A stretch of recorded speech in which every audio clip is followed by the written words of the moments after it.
हमें धन्यवाद करना चाहिए हमारे उन लीडरों का जिन्होंने कठिन समय में कठिन डिसीजन लिए।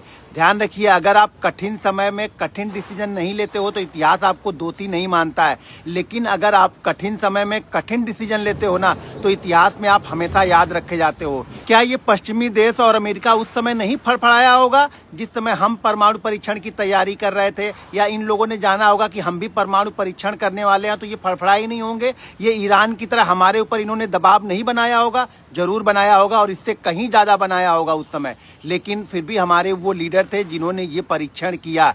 1974 में इंदिरा गांधी ने किया, 1998 में इसे अटल बिहारी वाजपेयी जी ने 2 बार, यानी 1998 में हम 11 मई और 13 मई में 5 परमाणु परीक्षण किया और दुनिया को हमने दिखा दिया कि हम भी एक परमाणु शक्ति हैं। आपको धन्यवाद करना चाहिए उन लीडरों का, इंदिरा गांधी, अटल बिहारी वाजपेयी, उन वैज्ञानिकों का, जहांगीर भाभा, अब्दुल कलाम, इनका धन्यवाद करना चाहिए आपको, DRDO का।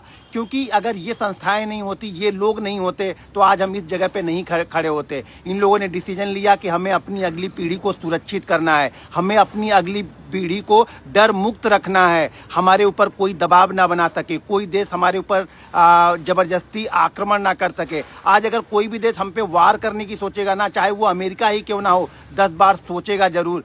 ध्यान रखिएगा, किसी भी लड़ाई का सबसे इम्पोर्टेंट पार्ट ये होता है कि क्या अगला हमें नुकसान पहुंचा सकता है। तो हम इस कंडीशन में है कि हम बहुत अच्छा नुकसान पहुंचा सकते हैं अमेरिका को भी, चाहे अमेरिका यहाँ पे दुनिया का नंबर 1 ही क्यों ना हो। तो कोई भी देश, चाइना हो, अमेरिका हो या कोई भी देश हो, आक्रमण करने के बाद 10 बार सोचेगा। क्यों? क्योंकि हम भी एक परमाणु संपन्न देश है, और इसके लिए आपको धन्यवाद करना चाहिए हमारे उस स्ट्रांग लीडरशिप का जिन्होंने ये करके दिखाया।